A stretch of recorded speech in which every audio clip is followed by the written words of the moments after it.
Hello everyone, I'm Gina R, and I'm back with a nickel hunt and fill episode.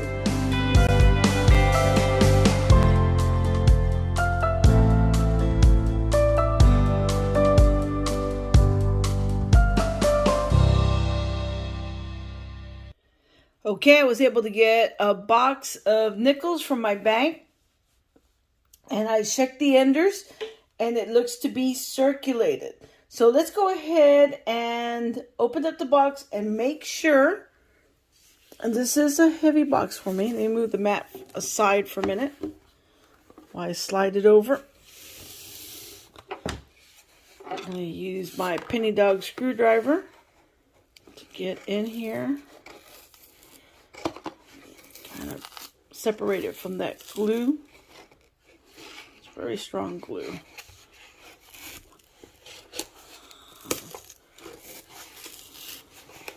Here we go.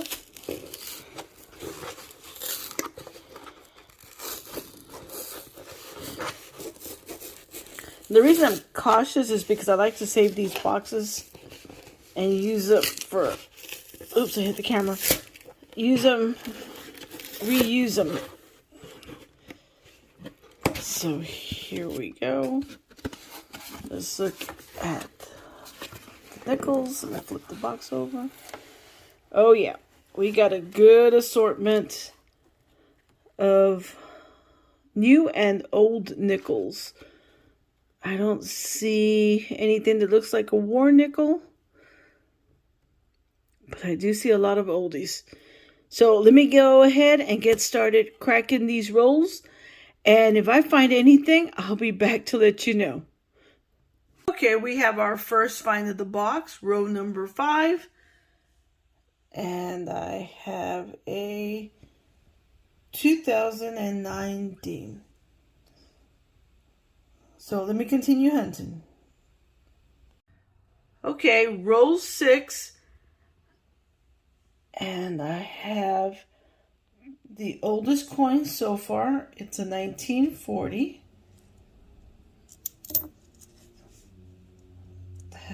It's pretty worn in the back. That's a pretty cool find. Oh, wow. I also have a 1964 and a 63. Oh, some old coins together. Oh, this is definitely a newer one. Awesome. Okay, well, let me continue searching. Okay, row 6 still. And I have now a 1949 in that row. Now, I have been finding coins in the 60s, but I'm just not going to record that. I'm only going to record anything older than 1959, I guess. Anything in the 50s, 40s, 30s, and so on. So let me continue hunting. Let me flip this over because this does look old. It's a 94. Okay, well, let me continue. Okay, roll 7, and I have a 1959. So that's pretty cool. Let me continue hunting. Roll number 9, and we have another old one, and that is a 1952 San Francisco. That's a nice find to add to the collection. Let me continue hunting. Okay, I'm back with row 10, and I have one here that does look old. I'm going to record this just in case. Okay, there is no mint mark on the reverse, but let's flip it over. A 1941. Wow. Had this been a 41D or S, they are known to have errors, but this is just a filly. Let me continue hunting. Alrighty, row 11, and we have a 1941. And let me see if it has a mint mark. No mint mark. Okay, let me continue hunting. Okay, I'm back with roll number 12. And when I flipped it over, I saw it was a 1941. This is known to have errors with the mint mark. And as far as I can tell, there was no errors to be found. But still, it's a very nice find. I'm going to continue with my hunt. Okay, roll 13, and to my untrained eye, I see something that I think could be silver right here. I'm not sure because I'm not good at this. Where is it? Right there. Let me get it. And let me see. Oh yeah, we got silver. There's that Philly mint mark on top of the Monticello. And what year is it? A 1942. Awesome. Roll number 15, and we have a 1957. Denver. Okay, roll 17, and I see a mint mark on the side here of the Monticello. So that means this is an older nickel. So let's see what year. 1952. Awesome. Roll number 18, and I have another 1952. And let me see if it has a mint mark. Yep, Denver. Let me continue with the hunt. I'm back with roll 20, and I have another find. A 1946. And it has no mint mark. Now, I'm using Rob Finds Treasures hunting mat, nickel hunting mat. And I love the design of this. I like how he has all the information here. And as you can see, the 1946 is known to have a double die reverse and also issues with the mint mark. When I looked at it, well, it has no mint mark, so I don't have to worry about the mint mark, sorry. And I did look at the reverse, and I didn't see any type of doubling. But still, that's a nice find. Let me continue hunting. Okay, when I flipped over this nickel, I saw that it was a 1959. And by the way, this is roll number 23. Roll number 24, and I have another find. It is a 1939. Now, if this is a D or S mint mark, it's a key date. So let's see. No mint mark. Okay, we're halfway through the box. We're in row 25, and this one looks kind of old. So let's see what year it is. I know it has no mint mark, so it's a 1946. Let me get to, there we go. 1946. Cool. Let me continue with the hunt.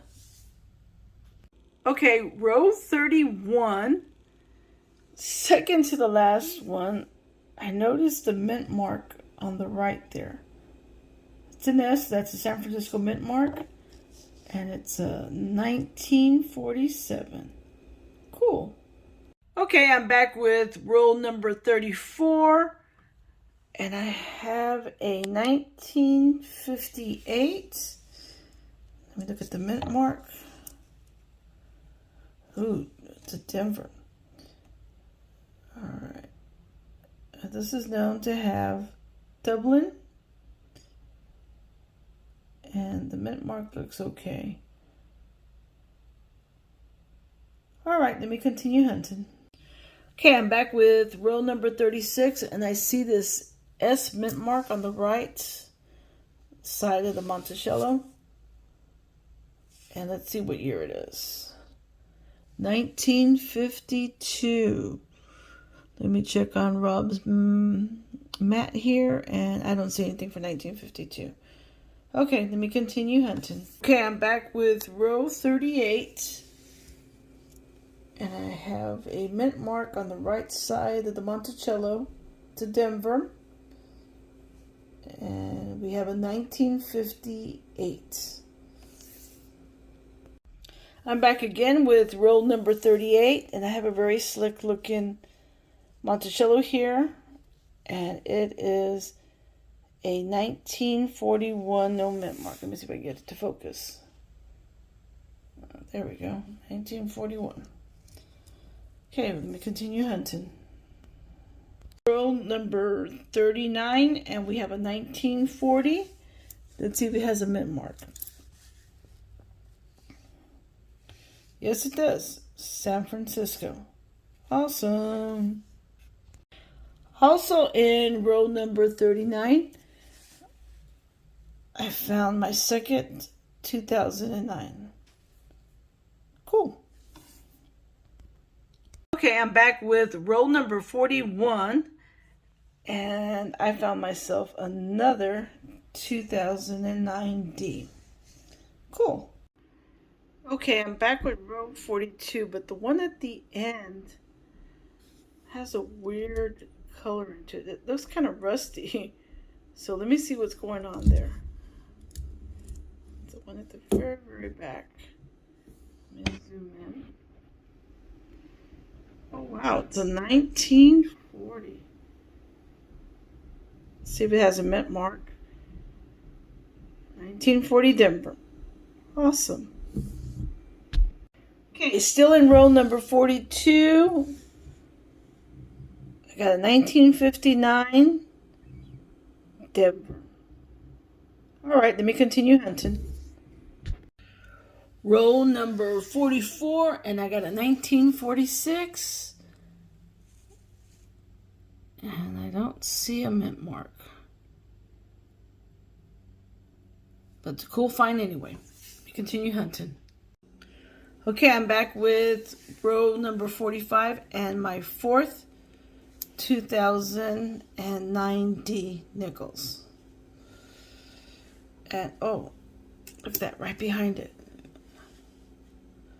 A 1953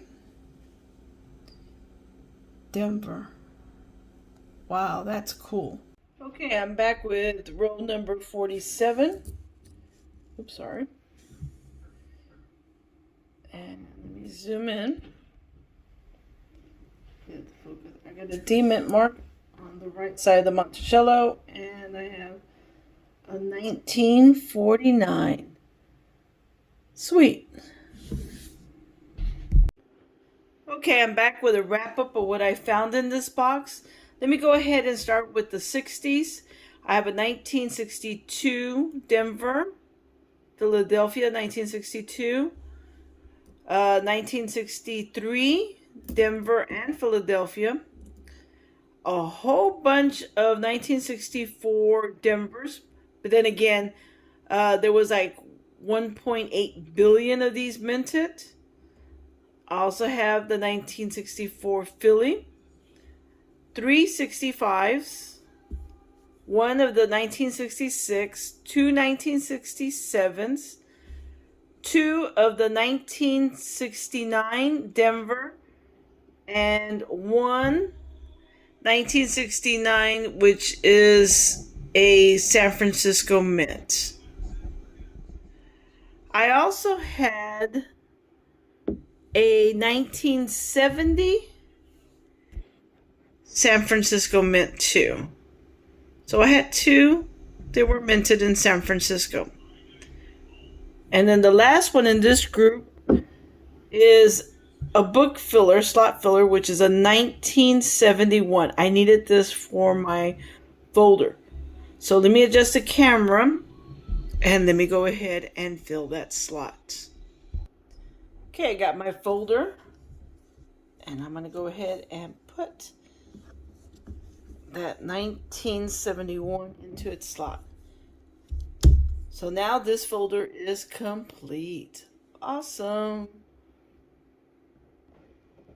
After looking the folder over, I see that the 1969S I found is a little bit better than the one in the book. I don't like changing these out too much, but since it is a lot better, I'm going to go ahead and replace this one.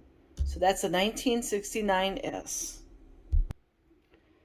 Okay, now let me do a recap from the 39 all the way into the, I believe it's the 59, somewhere around here. So let me go ahead. This is a 1939 Denver.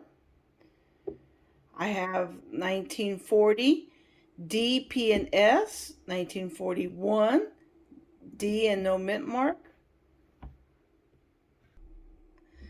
Then I have 46 D, no mint mark, 47S. I skip over to 49 D and no mint mark. Okay, I went back and I counted. There were actually 36 slots that need to be filled. I counted this one, so that would make it 37.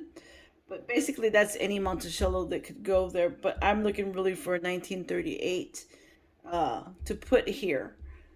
So I'll be able to upgrade the 1939 with the one I found. I did need the 1940 D and S also. So I have 3 slot fillers there.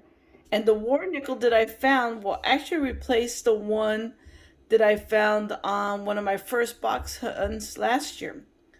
So even though it's kind of grimy and dirty looking, it's still a whole lot better than this one.